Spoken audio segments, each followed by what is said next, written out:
The UX 360 Research Summit Europe 2026 is back for its sixth edition in Berlin on the 23rd and 24th of June.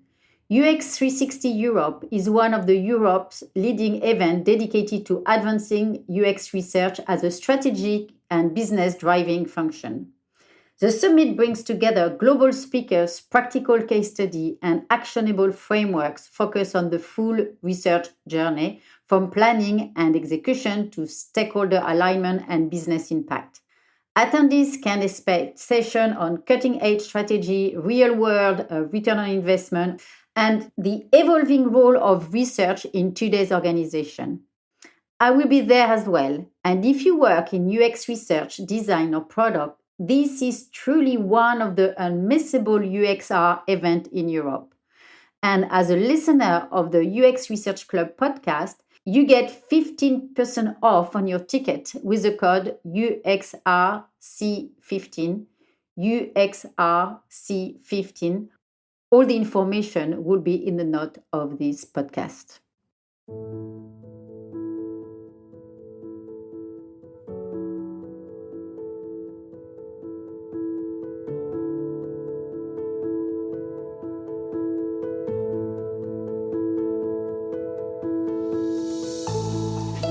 Hello everyone and welcome to the third season of the UX Research Club, the podcast dedicated to the field of UX research.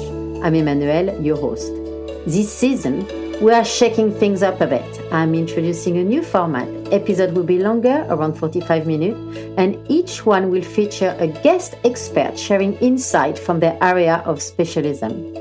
New episode will be released on the last Wednesday of each month. So, who is the podcast for? It is for everyone interested in UX research, product development, and digital transformation. Whether you are working in a large organization or for a startup, there is something here for you. Today, I'm absolutely delighted to welcome Julia Gurney, Senior UX Researcher and Accessibility Lead at I2 in Berlin.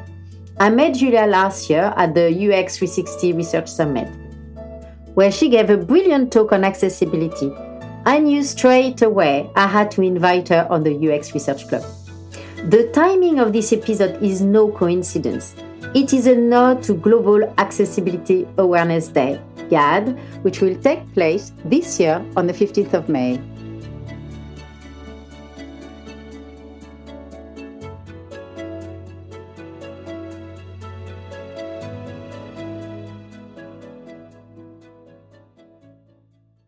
So, hi, Julia. We are so pleased to have you in a UX Research Club today. This is a new season where we've got guests with expertise in a specific domain. So, before we start, could you talk a little bit about yourself, who you are, and what you do? Absolutely. First of all, thanks for having me. It's really fun to be here. I will take any opportunity to talk about accessibility. So happy to chat. So a little bit about me.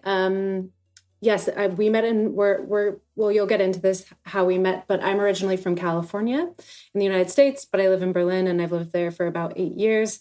And when I made my way there, I found my role in accessibility at a company called I2, where I work now. My role is in the UX research world, of course. I'm a senior UX research consultant tied in with accessibility lead. So it's a fun mixture of roles that kind of are interchangeable at times.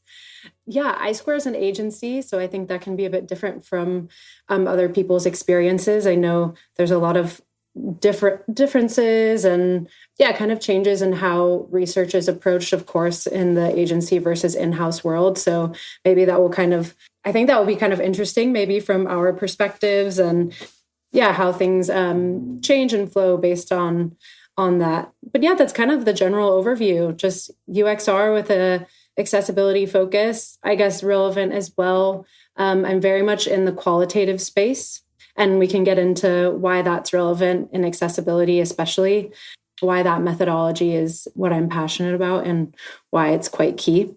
But I think that's kind of the bread and butter, if you will. Okay, so thank you for sharing your where you're coming from, and I would like to know, and I think a lot of the people who are listening to the UX Research Club are very interested to find out what did you start? What is your background? Because we all come from different disciplines. So what was your background? So what did you study? How did you come into UX research? So yeah, good question. So I originally studied social sciences with a focus in PR and advertising. And I didn't really get a taste for UX until my final year of university.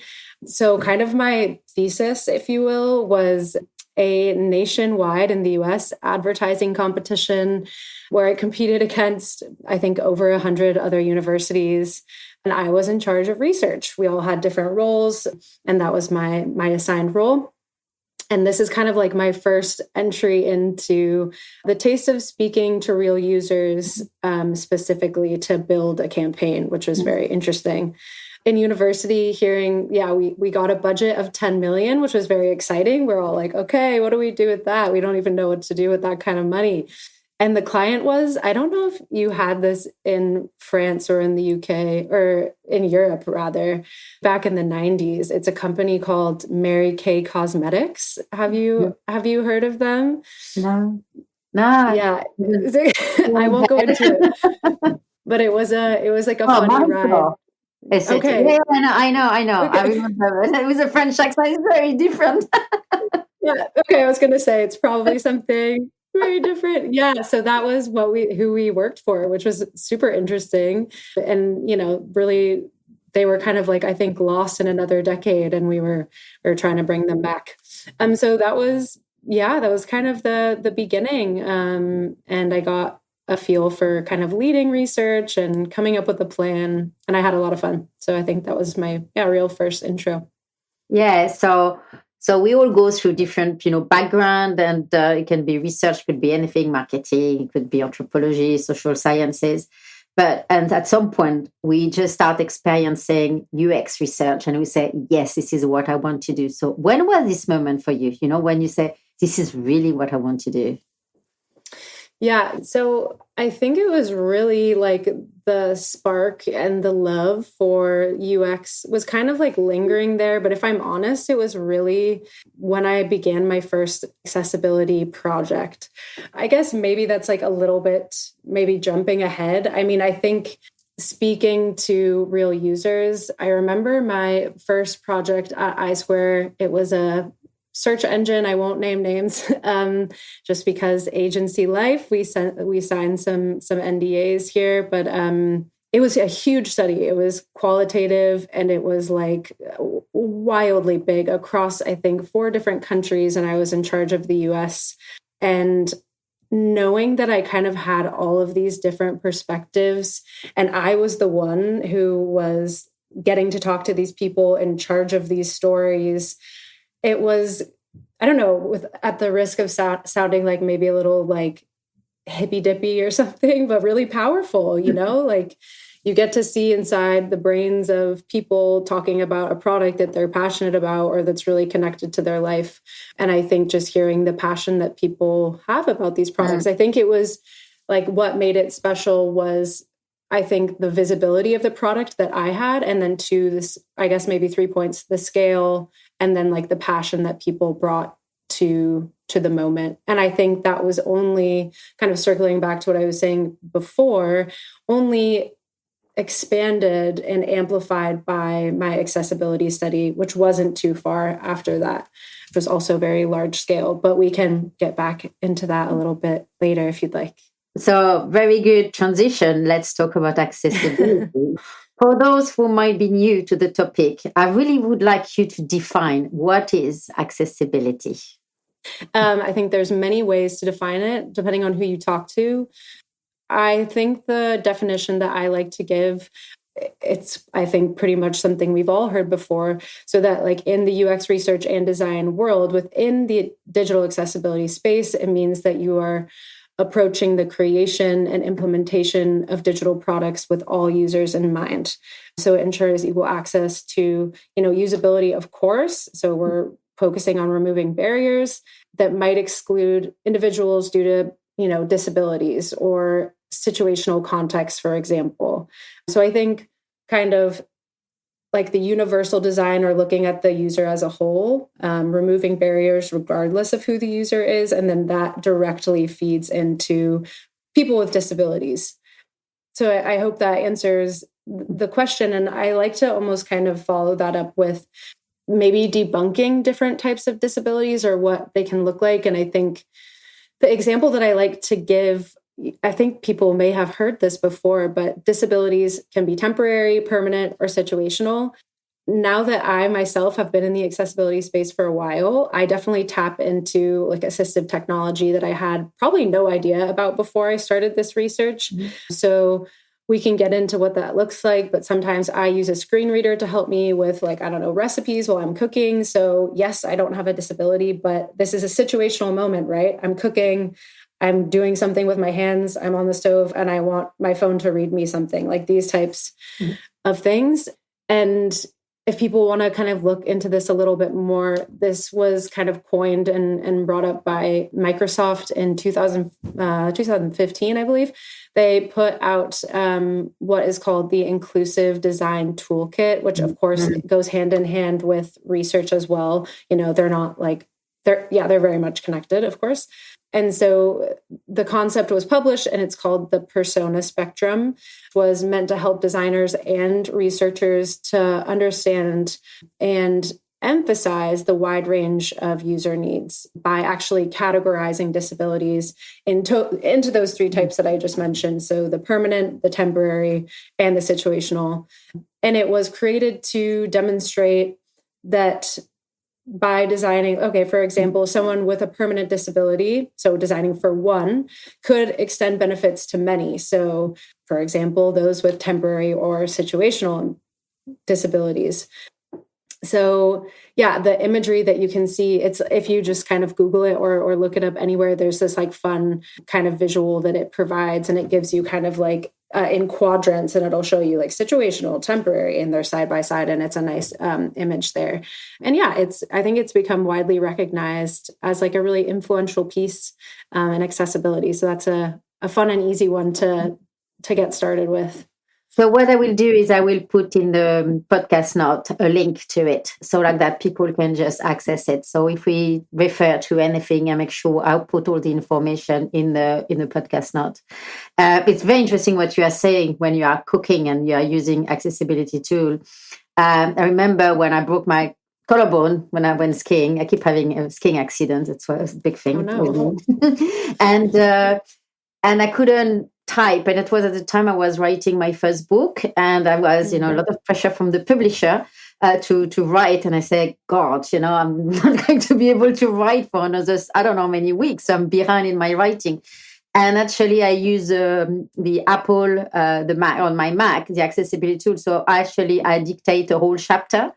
So I don't know if it's a dictation. And so I learned to use it. It was quite nice because actually it was just capturing all the information. And I had a bit of morphine as well because of the pain. So I don't know if it's a dictation or if it's because I was taking some morphine. But at the end of the day, my publisher said, this is the best chapter you wrote. That's great. It's great because I think it's very important to see that that's a temporary, need of accessibility, and I could really use it. And I went back to work very quickly because I started using those tools, so I didn't need to type, and it was very useful. So I think, try it. Try to use it, even if you want to play. I think for people to actually, try to experience what it is. Yeah, amazing example. So you are an accessibility specialist. So what do you do? What is your, because we talk about accessibility, everyone is talking, it's a big thing as well with the legislation. We're going to talk about the legislation later on, what is happening now in Europe. But what is your daily life as an accessibility specialist? The first thing that I think of, and what I think circles back to what I was saying at the beginning, was maybe agency life versus in-house life. And I think my kind of like a maybe unique point in agency is, of course, everything is sales dependent. So the projects that we're doing is what people want to buy. So I'm not always working on a client-facing accessibility project. It's just the demand isn't there to have, a study running every month. Unfortunately, I hope to get there. That's my dream and my goal. So running a study isn't like an everyday thing, but accessibility is part of my job every day and on a regular basis.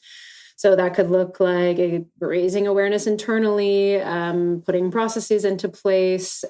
And that can also be, raising awareness internally, but also among clients that we have good relationships with, like, hey, did you consider this? Like, have you considered, implementing this? And so maybe there isn't a project running per se, but awareness that can be spread. I would say on the research side, this is an interesting process because when we do accessibility research or any research for a client, we research it, we analyze it, and then we report and we often present the findings. Sometimes we'll do a workshop, things like that.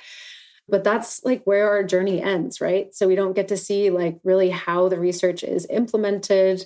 What is its life cycle? Did it make it? Did it not make it? Did it influence, I don't know, maybe the way that accessibility is being treated in-house? So sometimes, yeah, it's like my wish almost to know how the accessibility like initiative has like touched companies. And I anticipate that it does, This maybe is something that we can bring in later, but I think having examples of research that companies can provide internally is like such a powerful tool to get buy-in. And maybe we'll talk about that, but just kind of something that's come to mind. And I hope that our research can do that. That's a goal of mine. I'm thinking about, one recent experience. There was like an exception to the rule of like me ending my experience and then not seeing it for a while. At the end of last year, I conducted a study with Google and I was able to be more involved throughout the process of the study, which was fun. And then at its completion, and then actually I did a training with their team across teams, which was fun. So we got to bring in different perspectives. So that felt like it had a little bit more, longevity, which is always nice. But this is a bit the problem about working for an agency. I had my own agency for many years. So you do the work, you deliver the work, but you don't know what's going on. So that's why I moved in-house after, because I thought I like to see the evolution of the work we are doing. Different way of working. They've got their benefit, but sometimes I find as well, when you work in agency, you don't see what's happening next, the implementation. One thing I think the listener will be very interested to discuss with you, or for you to mention, is when we talk about accessibility, people tend to think about visually impaired. Okay, absolutely. That's the first reaction, and we see things amazing with people which are visually impaired. I've done work with people who are visually impaired. We see them on a mobile phone, and actually they turn the screen on for us to see what blind people and how they use Teams or anything, any app, and they are just amazing. They are highly competent. And there is like this impression that actually people are visually impaired or they've got an impairment and they are incompetent. What is your take on that? What would you say to people, how to perceive or how to see those people with accessibility requirements?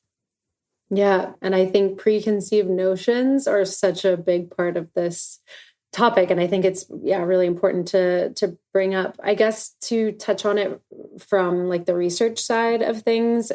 A big portion of my work has been with the blind and low vision community. So a lot of screen reader users specifically. So a study that I did, and maybe you can speak to this, and I think it is, maybe you'll agree with me but this is quite rare. An accessibility study that I ran with screen reader users, so users that solely relied on screen readers, lasted an entire year, which was, I don't know if you agree that that's like quite long for research. Usually you want your results and you want to be able to implement and you want to be able to move on and hit the next thing. But that was like one of the reasons that was so rewarding. It was really an incredible thing and met some incredible people. And I think that actually transitions into maybe like breaking down barriers of what people think. In that study, I learned more about things because people that are, competent in their craft, which is using a screen reader because it is their life. I mean, wow. I was like like really like, okay, I had this in mind. I need to, approach the research this way. I got this. I'm the researcher. So this is this. And then I spoke to my first, I did like a pre-interview before the interviews really started to really check myself, honestly, to really make sure that I was asking the right questions. And I was just immediately shot down, not fully, but like in the most important ways.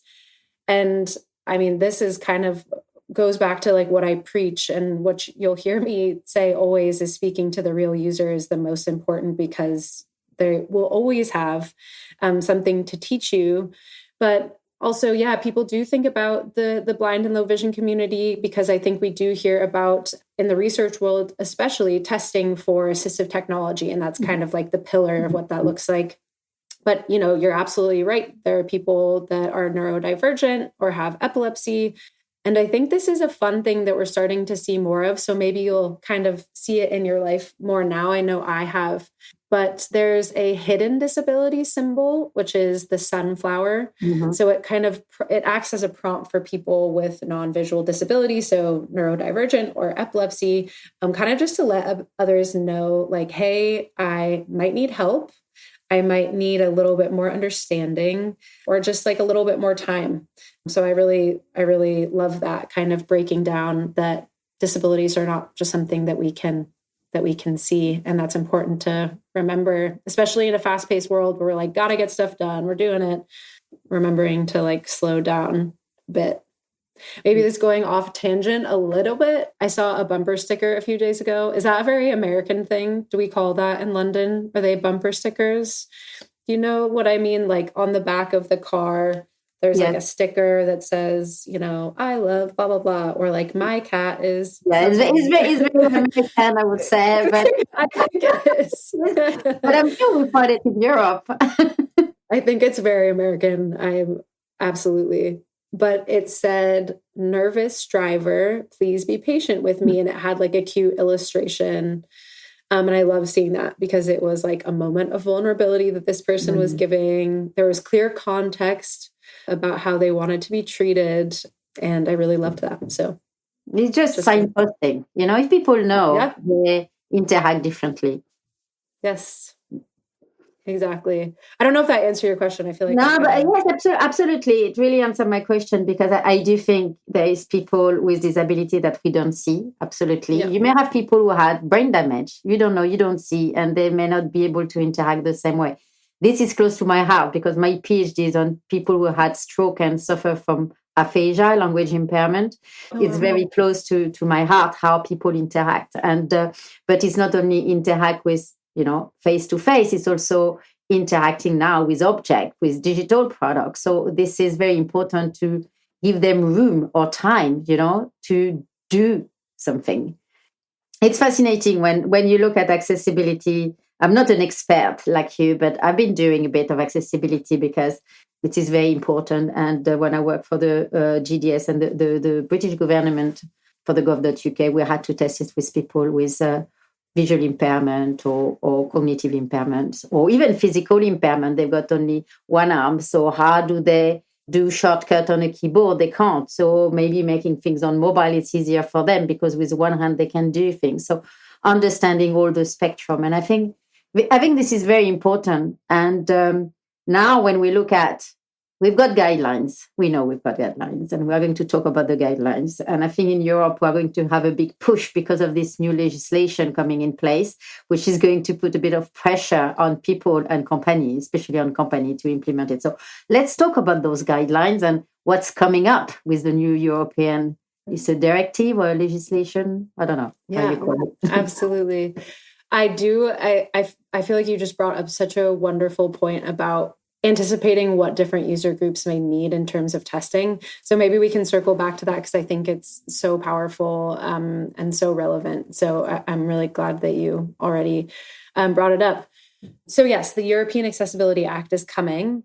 Maybe backing up one that you mentioned there, the guidelines. So there are several guidelines, and I'm by no means an expert in the guidelines. There's, endless information. It's insane. It's amazing. People that are just experts on this topic blow my mind. I'm so impressed. It's very incredible. So I would say like one of the more important, but rather popular, I would say, guidelines is the Web Content Accessibility Guidelines, and you'll hear it referenced as WCAG. So if you ever hear anybody say that, that's what they're referencing.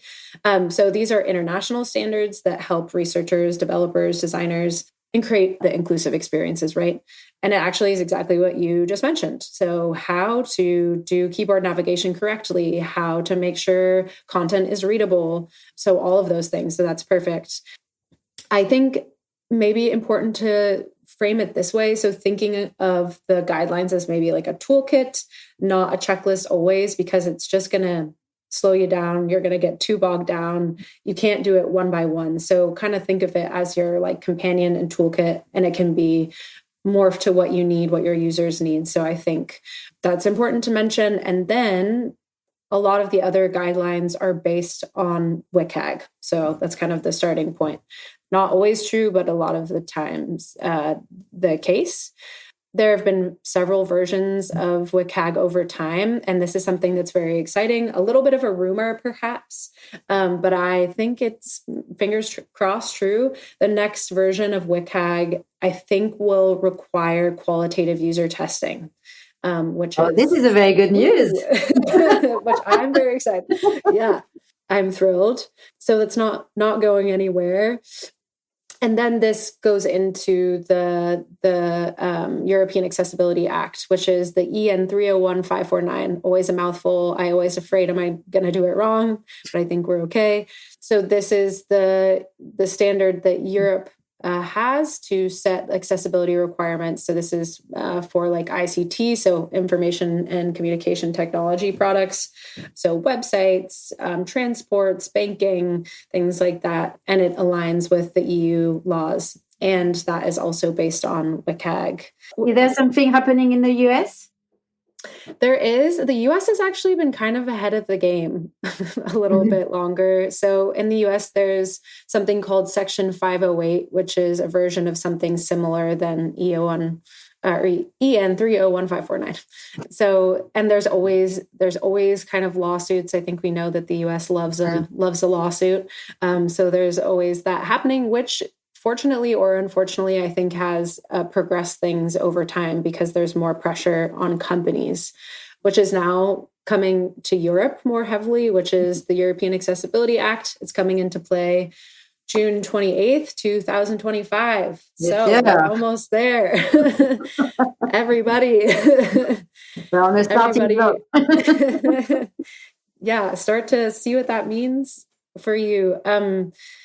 The law will look different for different member states. So that's something to be aware of. So yeah, make sure to do your research on what that means for you. I'm, by no means a lawyer. So please be sure to tap into your legal team's resources. I think that's an amazing place to start. And really like being able to define what your function is in this space. That's also very helpful. If you'd like, it can kind of just give you from a non-legal perspective, but what I would say like would be maybe a flow that I would suggest that people can kind of get started. So yeah, I think number one, speak to your legal team, define your product or service in the way that will directly influence how the laws apply to you, right? And then check out what is already in place. Maybe there's something in your company that already exists and you don't know about it. So see if there's something that exists, even if it's one thing, what does it look like? From there, create a roadmap so that is relevant to your business, of course. So company size is a big one, things like that. And then, yeah, as I mentioned, like everybody's journey will look super different.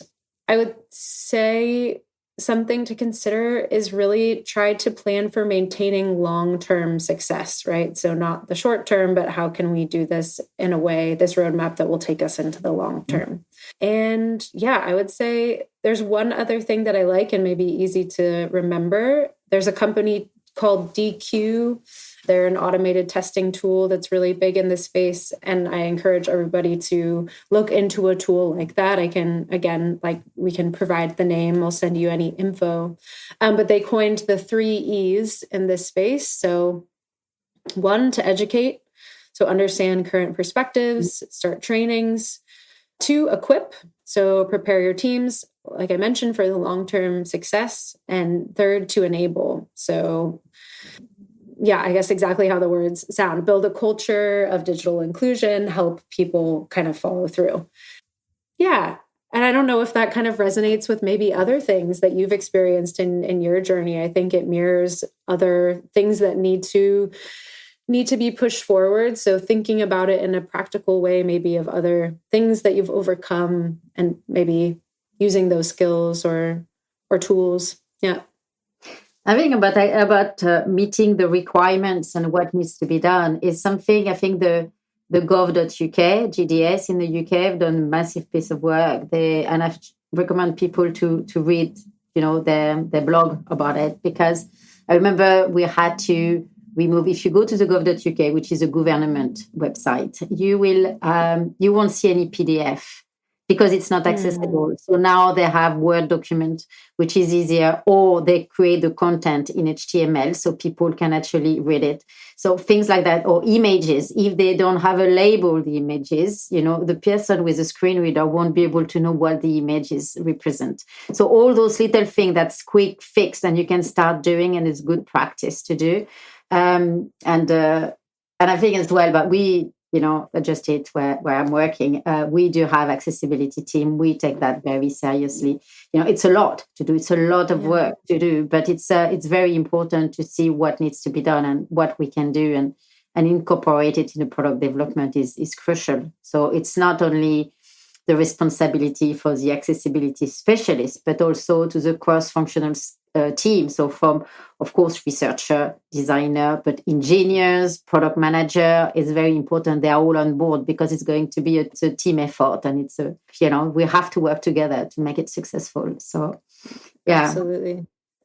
And I think you all at your company have such a special use case, or maybe, or I really enjoy kind of the flow, and we don't have to go into it too much if you don't want to, but I love that your accessibility needs to start in a digital place, and then you have the end user, the person receiving their food, who also might have a disability. So there's like this kind of huge, broad spectrum of what you need to think about in the accessibility space. So I think that's like a very unique and wonderful thing to think about, and challenging, extremely challenging, maybe more than others. So I think circling back to what we were talking about before in terms of really defining what your product is, what does it need to meet? And I think there are a few things there. So, but I think it's very cool.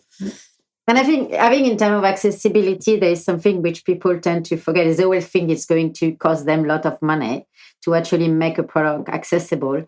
But actually, it opens so much more customer.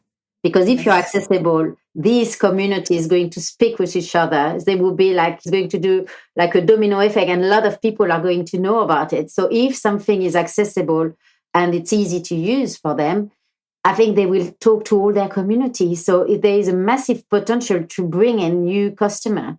So it's not always by doing research or implementing some guidance and restriction because it is due to a legislation. I think we need to look at the opportunity for businesses and companies that actually it's also can bring a completely different audience. Absolutely. I said that as well with older people, because older people, I think it's such an amazing community. And I think if we care and cater for them, it just brings so much joy for them, as well as bringing new clients to the business. So it's a real win-win. They are not computer savvy like us. They were not born with a mobile phone or a Game Boy or whatever. So for them, it's new. It's really new. And if we make it easy for them. Yeah, so important. Most of the researchers who are going to listen to us, they are interested about accessibility. So what could they do? DIY accessibility research is better than no accessibility research. So what would you recommend to them? Thank you. Just nailed it. I think it's a lot of DIY at the beginning, and that is very common, I think, across people who are experts in this field now. Yeah, starting small and educating yourself, which is actually what I would say first. So educate yourself, get your hands on material. I can provide some great companies that are doing some great things that I think have wonderful content to share. So educate yourself and involve people with disabilities early on. And I think very important, often. We were just talking about budget. I can tell you 9 times out of 10, if you want to talk to somebody to find out more about a disability, if you just ask, they will be happy to talk to you about it. So they'll be grateful if you approach someone, in a, of course, appropriate and good way. There are groups out there, there are communities, champions that are, very open to speaking. If you approach somebody, say, hey, I'm a researcher in the UX space and I'm looking to learn and educate myself how to integrate accessibility into my work. I'm sure that would be a free conversation and arguably probably one of the most powerful tools. So I've been lucky enough to build an amazing community through my research just by asking about true lived experiences and, not something that I could find in a book probably. So I would say that that's where I would begin. There's like a ton of groups on LinkedIn. Communities are starting to pop up more and more. I would say that's like number one starting point in terms of like focusing on your work and how to make that more accessible. I would say think about making research materials adaptable. For instance, some participants may need something in written form while somebody else may need audio. I think maybe this, again, a bit of a tangent, but I really loved what you were saying before and what I kind of wanted to come back to, which was, maybe someone only has the use of one of their arms. So mobile is more important than maybe desktop and things like that.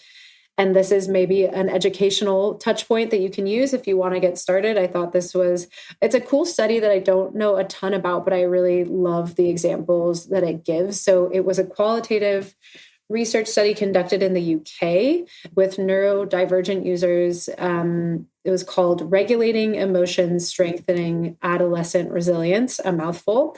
So it worked with young people who have ADHD, autism, or actually both.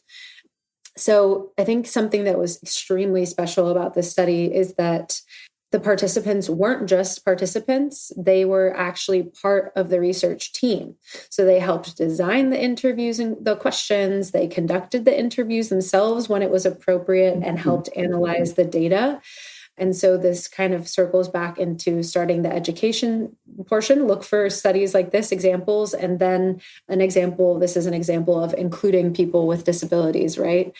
And something that I also think is very beautiful about this study is understanding when to implement more creative methodology, right? So the researchers used accessible methods for this target group. So maybe it wasn't speaking. They utilized drawing. They utilized poetry, photography to make sure that everyone could share their experiences in ways that felt really comfortable. And so in turn, of course, understanding your user, it led to kind of richer, more authentic insights and really painted a picture of a true lived experience of, a neurodivergent person. And so I think the key takeaway really is involving people on every stage is only going to give you success. So I wanted to touch back on your point because I think it's wildly important and helpful. Yeah, I think that's good. And I think also you can find also people who have special needs everywhere and even in your organization. And when I was a consultant for the Department for Education in the UK, we did some internal work to work on some internal tool and we needed to make it accessible. And virtually we reached out the community of the people who had special needs. And actually we evaluate with them all the things we were designing and building for them. So it was very interesting. You can always find people with dyslexia. It's more than 10% of the population anyway. So one person in 10 will have dyslexia. So it's quite easy to find people who had some type of a need and can help with accessibility. Well, or people who wear glasses, now at my age, if I don't wear my glasses, I can't see anything. I have to have my glasses to be on my phone. I refuse to put the large letters on my phone. I find it a bit like a handicap now, because before I never used to wear my glasses. If I don't have my glasses, my arm is too small, too short to actually see my phone. So it's very important to look at accessibility with a capital A. It's not only people who have extreme condition. Well said. And one thing as well, in terms of the tools, because I think people are going to ask, yeah, but how do we do it? What are the tools? If you can give like a little list of tools, I will put some input in the comment of the podcast for people to get information. But could you give us some information about the methodologies and the tools? Absolutely. So as maybe I'm a bit of a broken record, I love speaking to the real user, qualitative user testing all the way, but there's a 2-step methodology, which I find is very effective and I think important. So step number 1 would be automated testing and manual testing. So someone like Deque, who I mentioned before with the 3 E's, they're an automated testing tool, which is browser extension, prop it into your browser. There's a free and a pro, and it essentially scans your HTML, the code of your website, and kind of spits out an accessibility score chart, if you will. So it breaks up your issues of your site into kind of major, minor issues.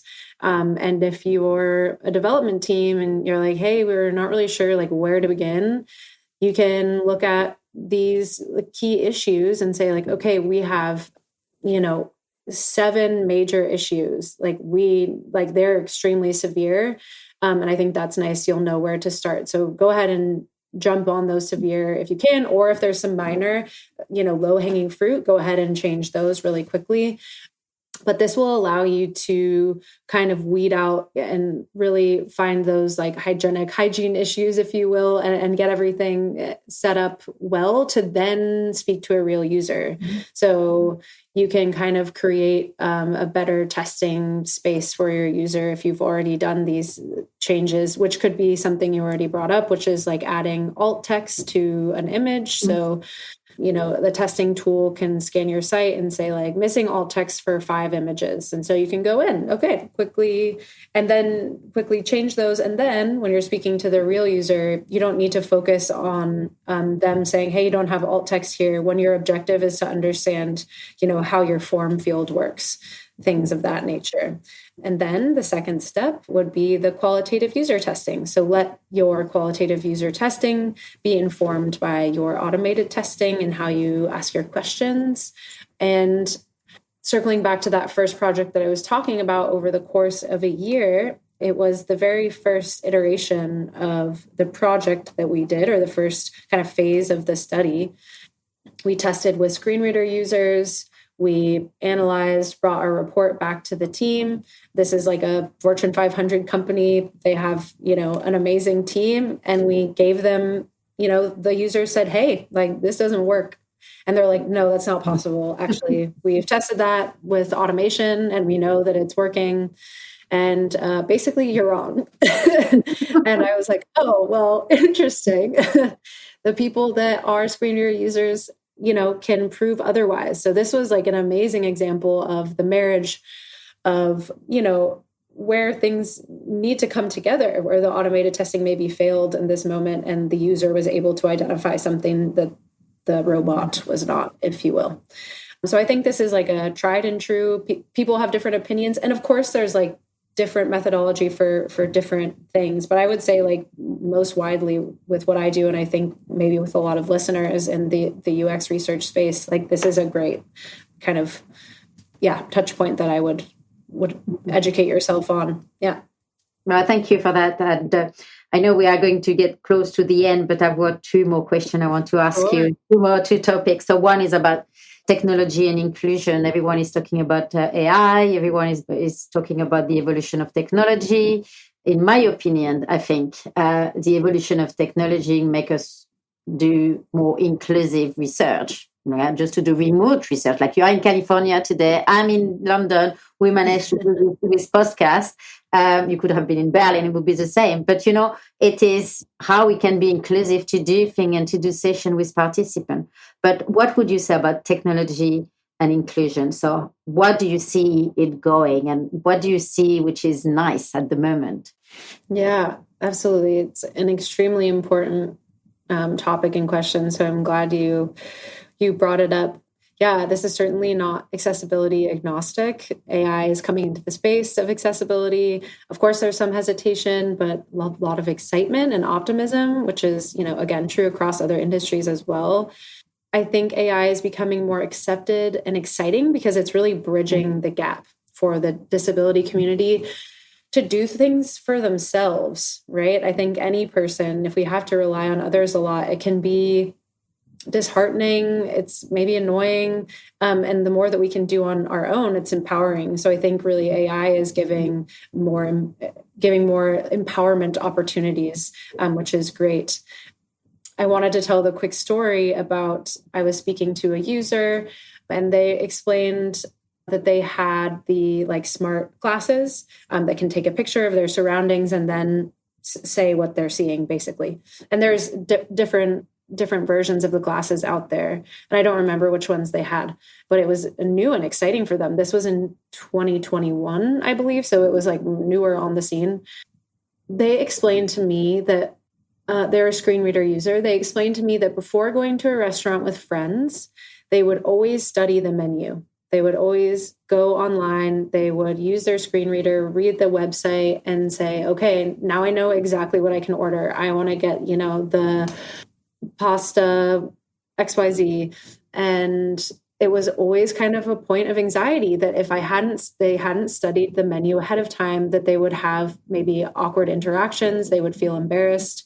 And why is that? Because a lot of menus or all menus at the time were paper. So how does a screen reader user see paper? They don't. So the glasses brought around this completely new flow of how this person could live their life. So they showed up to the restaurant, they had their glasses on, they looked down at the menu, the glasses snapped a picture of the menu and told them what was there. So it completely changed the flow of their life. There was no need to do the, checking the menu ahead of time. And I think that allowed for more autonomy and a sense of maybe, I guess, air quotes, normalcy sometimes, but the way that they explained it, just feeling a little bit more natural for them. And so I thought that was very powerful. And now that's only increasing by 100. That was back in 2021, and how far we've come with AI since then. I just watched a great webinar that's called AI and Accessibility, the Good, the Bad, and the Solutions. And it's by somebody called Accessibility Leaders. And it's a chat among some great AI experts. And so I'll also provide that. Yeah, I could go on with a few more. I have one other example, which I think is cool, but we don't have to go. I'm sure people will be happy to listen a bit longer to actually hear all your experience and example. Yeah, I think a trend in Gen AI, so I guess we can just use ChatGPT, for example, can be fed a very complex data chart, let's say, which itself, legally, is inaccessible. But then you can feed whatever tool you're using the chart, and it will explain to you what the chart is. So instead of a screen reader user, for example, using keyboard navigation or using their screen reader to tab through this chart that maybe isn't reading columns correctly, rows correctly, it's taking in itself an inaccessible thing and making it accessible in a different way. And I think this is a really crazy cool topic that is going to run into maybe there's going to be, I think, different schools of thought about it, but it's, allows for a different approach, which is I can ask questions about what this looks like now, which I think is very powerful. I actually heard, who was it? Yeah, it was Hector Minto. He's the lead accessibility evangelist at Microsoft. I believe that's his title. But he was kind of talking about this, and I really thought, it's spot on. So yeah, that was a good one. Amazing. And the last topic I wanted to discuss with you, because we had a little chat the other day, and you start talking about the imposter syndrome. And it's not a topic that actually researchers discuss on podcasts or publicly. It's not a topic we are not very loud about it. And Can you tell me a bit more about how that can show in the journey of a researcher? Because I think we can all see something happening to all the researchers through a career and through a journey. So, and I know it's close to your heart. So please tell me a little bit what you said to me the other day. I think that people will really appreciate it. Yeah, I think that it's something that should be talked about more. So happy to touch on it. I would say when I hear people talk about things like this in their work and they're vulnerable, I feel more connected to that person than ever, or I learn something about myself, or it helps me approach something differently, or it gives me the permission. And I think you said this, which was wonderful. I said, it gives you permission to fail. And then you wisely said, maybe it's not failing, it's learning. And I think this is also connected, which is lovely. I would say in the accessibility field, I see imposter syndrome talked about and shown so prominently. And I think it's so healthy. And I've never seen it in this space more than any other. You're absolutely right. In the research space in general, I don't really hear people talk about their maybe vulnerabilities or insecurities as much. And I think that's starting to change because of things maybe like podcasts, and it is a forum and a medium that allows for, it's a conversation so people can feel like they can express themselves a little bit more. But yeah, I hope to just spread a little bit more awareness. I think, vulnerability is the best way to go. And I think it's, even if you've been in your job for 15 years or 10 years or 20 years, whatever it may be, there's always going to be something you don't know. And, I think it's the age-old question maybe we learned in school, like, if you have the question, somebody else probably does, right? It's like, if the question is out there, someone else probably has it. And I found that, the imposter syndrome, because it can create for fear, right? Like hey, I don't know something, but so maybe I need to pretend to be perfect. And then maybe the fear of not being perfect leads me to maybe doing something like a little bit sporadic, or maybe it doesn't help me do my best work. But then when I say, hey, I'm actually feeling like I don't know this, or I would love your help, I think that's like when the most powerful, important work happens. And I think people treat you differently. Like if you're able to say, hey, I don't know, people are then able to say the same. And I think it creates for amazing collaboration. But I think maybe this is a broad sweeping statement, but I think we all have it to a certain degree. And I hope that it is talked about more. And actually, to bring back Hector Minto again, he's amazing in the accessibility space. If you just listen to any of his podcasts and things, or he's in webinars, he's actually in this AI webinar. He was talking about when he entered Microsoft, which is an extremely huge player in the accessibility field with like Copilot, Teams, tons of stuff, the list goes on. He expressed that he felt like an imposter. He came into Microsoft and he was supposed to be leading all these people. And he's like, I only know half of this topic. Sorry. And I thought that was so great. But then because he has this amazing knowledge on the other side of things, he was able to quickly build up. And now he's one of the big faces out there. So I guess one last thing I'll say about imposter syndrome in the accessibility space, and why I think a lot of people have it and are open about it, is because accessibility is really new in a lot of companies. So companies are asking accessibility experts to be everything. You need to understand the HTML. You need to understand the research. You need to blah, blah, blah, blah, blah, how to make accessible documents, which is understandable, right? Companies don't even know what to ask for, I think, out of an accessibility expert right now. So they're like, well, just list all the stuff and hopefully they can do it all. So I think there's a lack of maybe junior roles at times. And I think that creates for a lot of imposter syndrome, but it's really cool. So maybe others can take a lesson out of the accessibility book in terms of being vulnerable. I know I have. So if people educate themselves, maybe that will be one thing that they'll take away as well. Okay, so Julia, thank you so much for being here today. I think it was amazing, how you put also your passion about accessibility. And I'm sure all the people listening to this podcast will really enjoy all your information, your point of view, your experience. So this is it for today. And I'm not going to do a long conclusion because we are running out of time. But thank you, everyone, for listening. And we see you next month for another guest. But thank you again, Julia, and enjoy your holiday. Thank you, Manuel. Likewise. Thanks Thank for having you. me. Bye. Bye.